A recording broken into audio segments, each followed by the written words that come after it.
are you willing to learn? What are you doing to educate yourself? Are you aligning yourself with professionals in the area that can help guide you? Are you relying on your big? So I don't think just lack of knowledge on that particular market makes you a bad agent.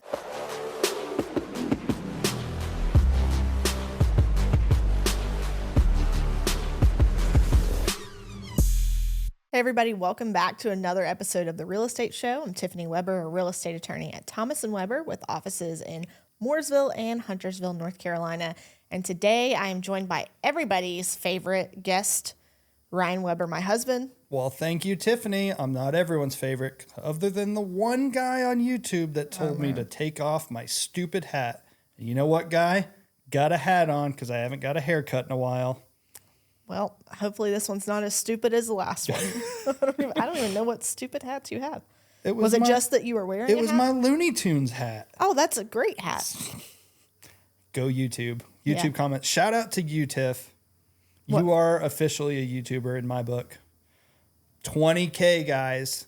This little lady over here. 20,000 YouTube subscribers. As I say, you're the YouTuber and I am your mouthpiece. Well, good for you.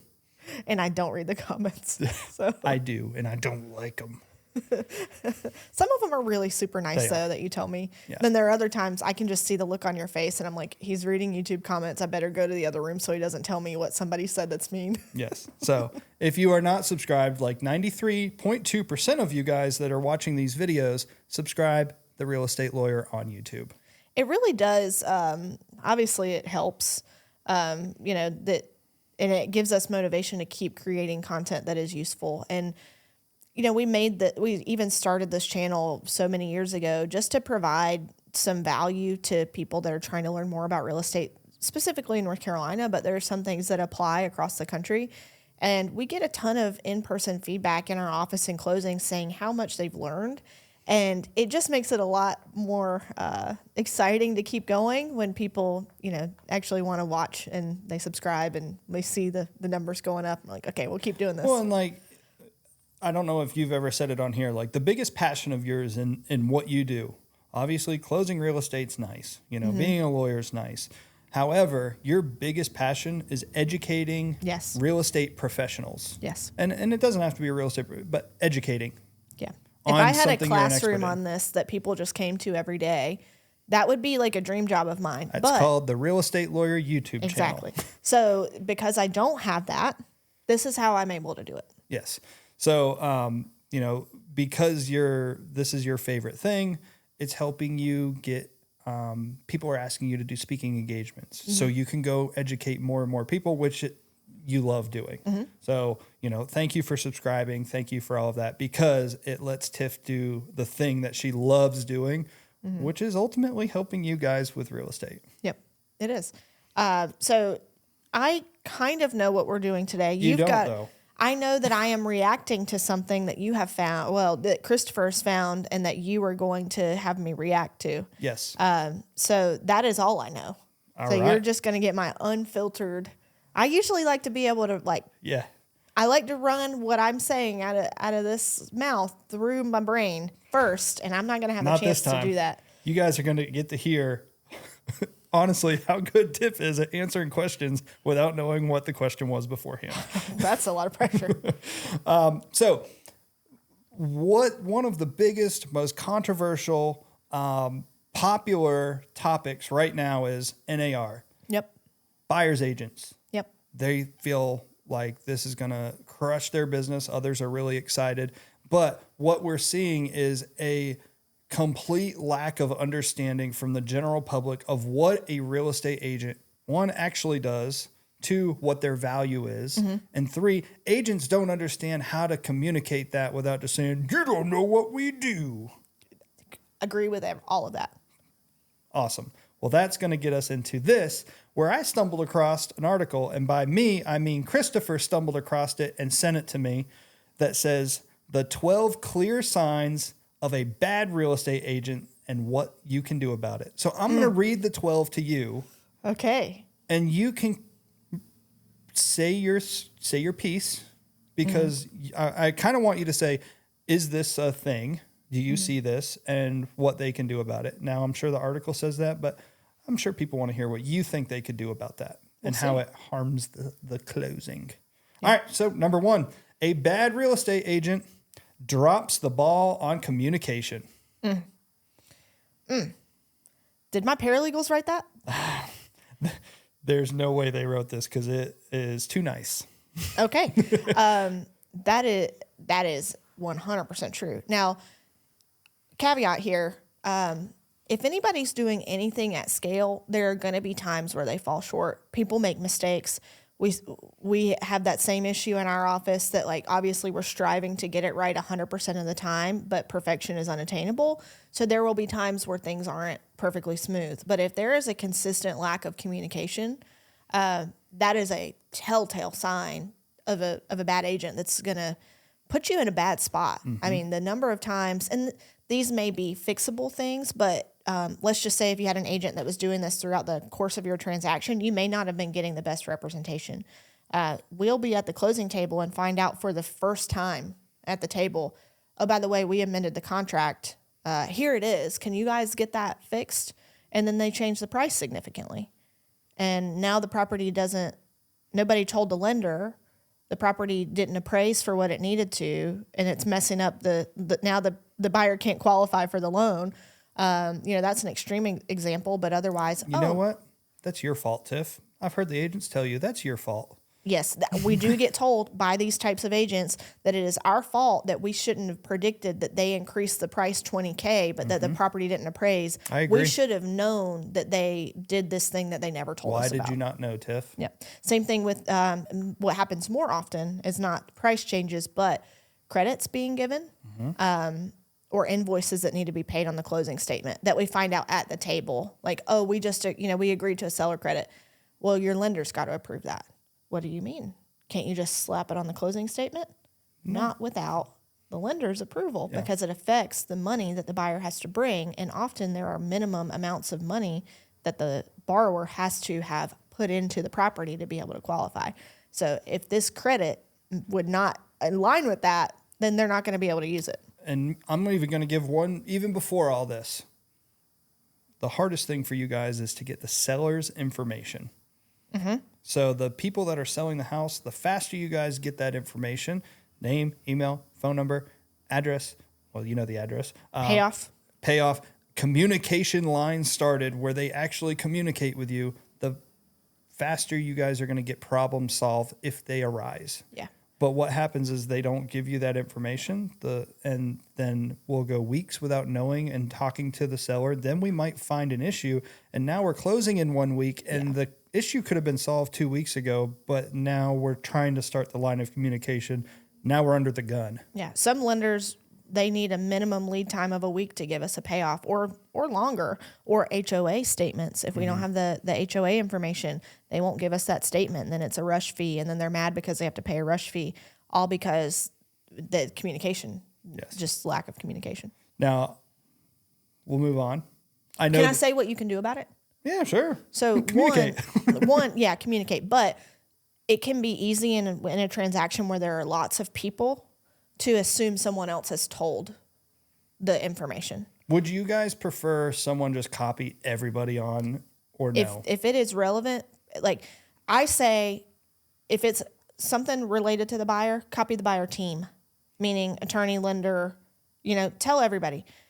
And also the other rule of thumb is if you didn't send it to us, assume we don't have it. We'd rather get it 5 times than 0 times.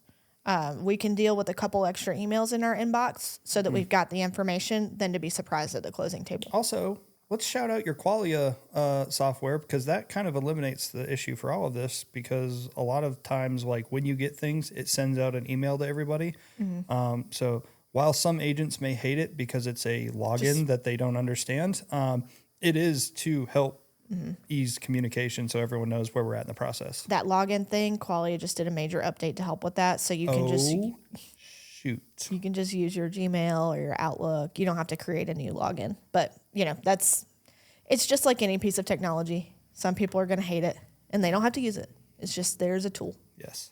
So moving on, number 2, bad agent does real estate as a side gig. I disagree. To an extent. To an extent. And because I am thinking of a really great agent that has a career. Oh, I know who you're talking about. Yeah. I mean, and he's crushing it. Mm-hmm. I don't believe it's specifically that it's a side gig. It's more about. It's the retirement plan. Well, no, I think that statement is what I'm talking about. I don't think you can say categorically if it's a side gig that it's a bad agent. I don't believe that's true. A lot of agents they dip their toes into real estate because maybe they've had long careers as teachers and that's what they know. But teachers in North Carolina do not get paid well. And so someone tells them, you might be great at real estate. So they're trying it before they cut ties with the life they've always known. And then they end up being excellent. Mm-hmm. It's not about, is it a side hustle, a side gig, a whatever. It's about what kind of effort are they giving it. I was going to say that. Are they giving the time and the effort that it needs? Are they communicating and balancing their time well? Are they trying to further their education in this? Mm-hmm. Or are they just saying, hey, my friend wants to sell a house and I just so happen to have a real estate license, so I'll figure it out along the way. Mm-hmm. If you want to, I went to law school as a side gig. I mean, I had a whole job and went to law school at night. So maybe that colors my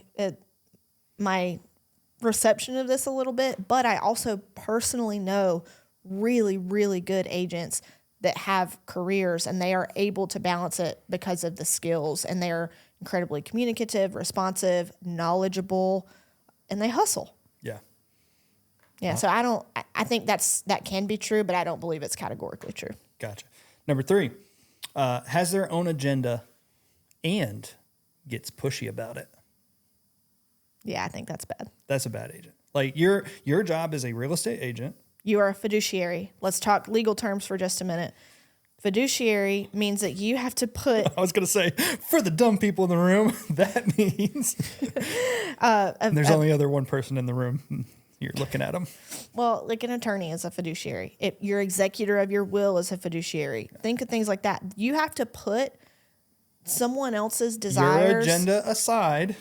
You have to... Your agenda is meaningless when you are a fiduciary. Right. You have to put the client's interest, not just their interest, their best interest above your own. Right. Yours is meaningless. Everything is about their best interest. So even if what your client wants something really badly, but it is clearly a bad thing for them, then you have to educate and explain. If it will blow up the deal, you have to try and educate and explain it to them, not push your agenda to close the contract to get the commission. Yeah. It's ultimately what your buyer or seller wants. What is their best interest? Because that is a fiduciary agreement. Mm-hmm. So if someone has their own agenda and is pushy about it, I agree. Bad agent. Number 4, unfamiliar with the market. Everybody was once unfamiliar with the market. I don't think just this being your first transaction in that market makes you a bad agent. It goes back to, are you willing to learn? Mm-hmm. What are you doing to educate yourself? Are you aligning yourself with professionals in the area that can help guide you? Are you relying on your BIC? Are you relying on people that know the area well? So I don't think just lack of knowledge on that particular market makes you a bad agent. If you don't know anything about the market and you don't try to know anything about the market and you treat it just like some other place you've always done business in, like the lake is different. We got extra rules. The mountains are different. I don't deal with stuff up in the mountains because I don't go up the mountains. I don't know. There's a whole different set of regulations. We are law at the lake for a reason. We know exactly, the lake. Exactly. But there are just things I was on a marketing phone call the other day. Someone trying to sell us some stuff, and they're like, "Well, what do you guys want? Like, what's your goal?" I'm like, "We're law at the lake." And he's like, "Yeah, but I'm like, "No, there's no yeah. Like, I want the lake. Mm-hmm. That's it. I don't need any more. I want the lake. Why? We're not the experts. We can't say that word. We know the lake as good as anybody else. We have extensive knowledge. Thank you lake. For your legal input on that one. Yeah. And he's like, I don't talk to lawyers because, I'm speaking on behalf of the law firm at this point. I don't talk to lawyers that think that way. I'm like, I know, We think different. Yeah, gladly. Yeah, so I don't think that's another one that could be true, but just the blanket statement's not true. Great. Number 5. This is one of Ryan's biggest pet peeve. Runs late or is a no-show for appointments. Running late is one thing. It's about the communication. Do you tell people? Do you let them know you're running late? Are you apologetic about it? No show is bad. That's bad. I mean, there's the quote out there. It requires... Barring an extreme family emergency or some emergency. So I have 2 things. One, there's that quote out there where like things that get you results that require 0 skill or talent. Showing up on time is one of them. Learned that from football many years ago. Number 2 for me is I do my best. And I could say with 95% of the time, if I put an appointment on my calendar, I am going to do it. At the original time, not move it. Yeah. Not like if I say I'm going to do it, I'm going to do it. So if you get on my calendar, that's like a done deal. And the people that reschedule and move around and cancel, that really bothers me because I'm like, well, if it wasn't that important to you, you shouldn't have said yes in the first place. So for me, I know that is a big thing for you. For me, it's like if you go on my calendar and I say yes, I don't want to get your hopes up and then shoot you down and say, hey, we got to reschedule, or hey, something else is more important than you. Like that just that really bothers me. That is also because you are very strict about what meetings you take. You will not take a meeting unless it is going to be the most important thing you can do at that time. Yeah. And there are other people that will just take any meeting and then they realize, oh, I could be doing something more important than this. And then they just don't. That's that's a Ryan pet peeve. Number 6 here, not a great negotiator. See, I actually don't think the real estate negotiation from a realtor perspective is as important. I've seen it both ways. I've seen people that are not necessarily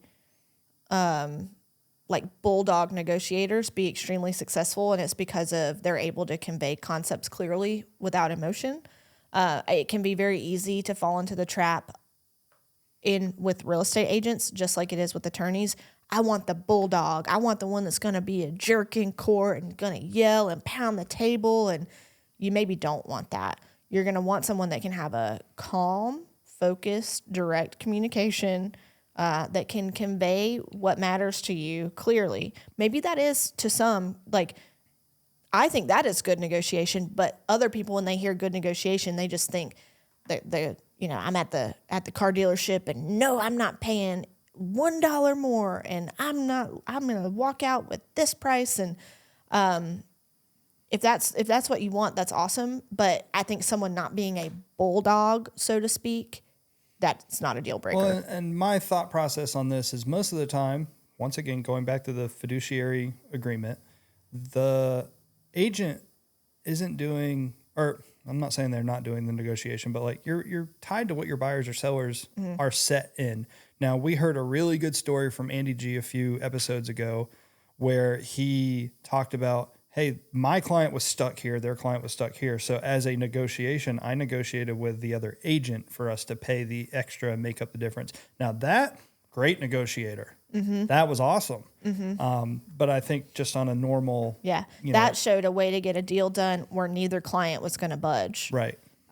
So yeah, those skills are like, but it's also thinking outside of the box. Yeah, there's a lot. That's why I'm like, it's not just to force your way. Right. My client's not paying a penny more, and you expect, like, I'm only going to pay $99,000 for this house when it's worth $175,000. Yeah. And if your agent can't get you the house for $99,000, you think they're bad. Like that's the perception that a lot of people have, and right. I don't agree with that. Right. Number 7, lacks marketing skills. Marketing is a vague term in this context. Mm-hmm. I don't think it makes you a bad agent. No. I think you need to be evolving. I think you need to know how to get... Mm-hmm. You need to know how to reach your target audience. That's what it is. Right. It's not, do you have this studio like we have? It's not, do I have a billboard, though that might be how you reach your target audience. If you are someone who is like your business is 100% referrals and you've got more referrals than you can ever possibly need, you don't need to be doing a podcast. Right. You know, if you're someone that all of your people are online and they're like heavy on TikTok, but you don't have your face in front of your phone making TikToks, maybe not. You know, like it's about your target audience and do you know how to speak to them? If you don't know how to speak to your target audience, then you're probably not going to be super successful. And the other thing, like, this doesn't make you a bad agent. You could lack marketing skills and hire someone that has a ton of marketing skills and you're still great. Yeah, it's knowing. Self-aware. Yeah, but I guess also if we're talking about marketing properties, if you don't know how to get your property, your client's property in front of the right people as a listing agent, yeah, that would make you kind of bad. Yeah. Number 8, tells lies or half-truths.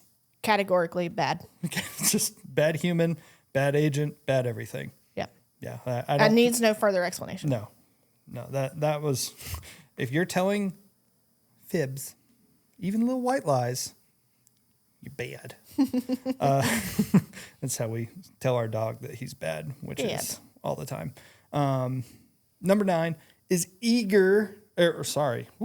Number 9 is over-eager to please. Being a bad agent because you're over-eager to please. There is an agent that I love dearly that she was a former teacher. She was told, hey, you're going to be a really good agent. Just give it a shot. She leaves teaching, and she's a really good agent. Whoever told her that was exactly right. And it was one of her earlier transactions in her first year of real estate. And she told me kind of at the closing table, yeah, these people really didn't like me. And it kind of was bothering her because she wasn't used to not being liked. She's a very likable person. And I said to her, if everyone likes you in this business 100% of the time, you are not doing your job correctly. You're doing a good job if sometimes people are mad at you, because there will be no way to always reconcile what your client wants and what the opposing party wants. And so I think that can be true. That statement can be true. If you just want to be liked, which is, you know, pot meet kettle. I'm a person that like wants to be liked. That's why I don't read the YouTube comments. But I fight against that. Kettle meet pot. Don't care at all. Don't care at all. But I fight against that because I know that sometimes to do the best job for my clients, it means a lot of other people are going to be very mad at me. Mm-hmm. And that's just the nature of this business. I think I get more upset for people not liking you because I'm like, what's the deal? She's just trying to help. She's just trying to help you. Like, you know, agent phone calls at night and they're mad at you. They're mad at you for stuff that you can't help. Like that really has nothing to do with us. Yeah. You're like giving them the facts. You're telling them this is legally what you're able to do. And they're like, well, why can't you do anything different? Because I follow the law. Like, stop being mad at, like, you're mad at the answer because I gave you the answer that's the truth. Mm-hmm. But it's not me. Yeah. That always kills me. That's what makes me mad. Number 10, acts as a messenger rather than guiding you through the process. I think for most clients, that would be a bad agent. Mm-hmm. There are some clients that are very savvy. They know exactly what they want. I just dealt with one like that. Mm-hmm. And he had very good agents working with him, but he was on it. He didn't really need anybody to put a spin on it. He just needed to run it by and say, am I crazy? And if he wasn't crazy, then really you just needed to be a messenger. But most clients need something more than a messenger. They need to be told, this is the stage we're in, and this is what comes with it. These are the things you need to be thinking of to make a decision, and do that with every stage of the process, from evaluating homes to making offers to due diligence to working with lenders to at the closing table to moving. It can't just be, well, my first-time home buyers, they only want to put 1% down, and they need a 4-bedroom for $125,000. And that's what they said, so that's what no, you got to educate. That's not reality. So I think for the vast majority of clients, someone who acts just as a messenger is not cutting it. You and I have done many, many transactions. You are a real estate attorney. I am whatever I am. We don't really need a guide. We kind of know where we are in it. Yeah, but we still appreciate it. We want someone to run it by, make sure we're not thinking anything crazy. And tell us the things we're not considering that we should be. Right. My parents, on the other hand, who have moved 3 times in 40, 50 years of owning a home, the last time they moved, they needed a guide. They did not need a messenger because they don't remember the process. They're also very anxious about the process. We're the opposite. We're just like, we're good. Just tell me when to sign. Yep. So, yeah, you've got to understand your client to know where they are. I don't think it necessarily makes you a bad agent unless that's how you always do it and you don't understand who your client is. Number 11, doesn't ask you any questions. Yeah. Yeah. Because if you don't know what your client wants, then you're only pushing your own agenda. You're Once trying to again, sell them the house you want to sell. Fiduciary duty. Yeah. And if you don't know what your client's interests are and what their needs are, you can't act as a fiduciary. Yeah, that's bad. Yeah. If your agent isn't asking you what you want and what your goals are and what your needs are, bad agent. Agents, take note. Yeah. I don't think we deal with a lot of agents that have that problem, thank goodness. No, I don't think so. Final one here, number 12. You're hearing crickets or worse, nothing at all. Man, I wrote a nice little story in our email newsletter. If you want to subscribe to the email newsletter, I don't have a good place right now because I'm swapping email providers, but shoot us a message on Instagram at Law at the Lake if you want to be added to it. But man, I wrote a great story about this and I will share it if you would like me to. But yeah, if your agent, you sign the contract and all of a sudden you don't hear anything from them, you're not getting guided, you have no idea where you are in the process, and then all of a sudden they show back up in the 12th hour and it's like, oh yeah, we're good. By the way, you got to do this and this and this. I got you under control. That's not a good thing. No. I have had a couple transactions where I'd say a couple times a month, we have agents who will not respond to any of our emails.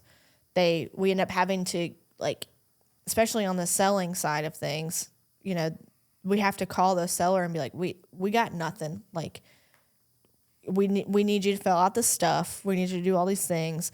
And we get to closing, everything records. And the first time we hear from the agent is asking, why didn't we wire their proceeds? Or when am I getting my check? We didn't know you. We thought you died because we couldn't get in touch with you, and we can't wire to an account that we don't know exists. You know, so it's like, you can pick up a check, you know, come pick it up. But that blows my mind that there are real estate agents out there that when you guys, who is closing the property to finalize the transaction, send an email, they're just ignoring it. If I didn't see it multiple times a month in my own office, I wouldn't believe it was true. I wouldn't think it was possible. There was also a closing that I did where the sellers had been doing 100% of the communication. The contract did not have an agent listed on it. You know, nothing indicated that there was an agent involved. The sellers were very much behaving as for sale by owner. We get to the closing table and they have someone else with them. And, you know, trying not to be rude, you know, I'm going around the table and I'm introducing myself and I'm asking names. And I'm like, I'm so sorry I didn't catch your name. She tells me her name. And it's not, you know, she didn't look like she was their daughter. Name wasn't the same. Like, but I'm like, that could be anything. Like, you know, she doesn't have to look like them to be their daughter. Maybe that's their daughter. And so I'm moving on and, you know, then I'm just continuing the transaction. We're going over the altas. I give it to the seller and she's like, well, are you not going to give me one?